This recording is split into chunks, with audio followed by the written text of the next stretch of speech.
तरी एकाने पण विचारलं नाही की आई तू पाणी पितेस का म्हणून असं.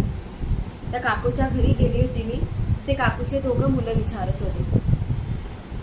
एकाने पाणी विचारलं, ते एकाने बॅग उचलली आणि अजून विचारत होते काकू तुमची तब्येत कशी म्हणून असं. शिका त्या मुलांकडनं काही झाली का तुमची पिकनिक? झाली पिकनिक? ते मुलं मला विचारायला आले. तुमच्यासारखं नाही की पाहुणे आले का इथं पडू का तिथं पडू, इथं पडू का तिथं पडू म्हणून असं. त्याला विचारलं तर त्याचं पुढची प्लॅनिंग अगोदरच तयार आहे की तो 10वी नंतर कॉलेज पासून ते डिग्री पर्यंत काय करणार आहे म्हणून असं. आणि मी जर तुला विचारलं तर तू काय सांगतो? ए मम्मी यार 10वी तर होऊ दे ना, मग आरामाने काय फक्त अभ्यासात हुशार आहे. त्याला सगळं येतं. गिटार वाजवतो, क्रिकेट खेळतो, फुटबॉल करतो, डान्सिंग करतो आणि ते अजून काय म्हणतात आजकालचं बीट बॉक्सिंग म्हणतात त्याला. माहिती सगळं आहे पण करणार काहीच नाही. मुलीने केली की नाही बरं पाहुणे आलेले आहेत तर आई बशील थोड्या वेळ त्यांच्यासोबत गप्पा मारणार.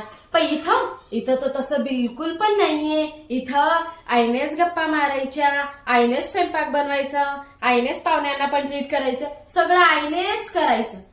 तू काय ऐकते? तुला पण सांगते मी, ये इकडे ये. तू कशाला तिकडे चॅलेंज घेतलेलं आहे की 95% पडल्याशिवाय ते स्मार्टफोन घेणार नाही.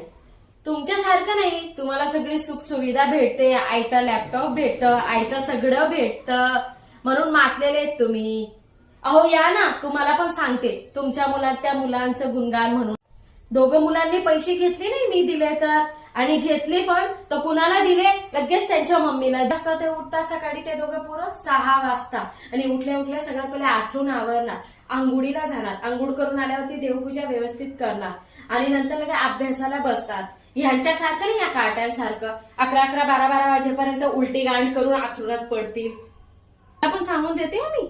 आता त्यांचे लाड पुरेसे झाले, लाड करायचे नाहीये, नाहीतर गाठ माझ्याशी आहे तुमची. तुम्हाला पण सोडणार नाही मी. हा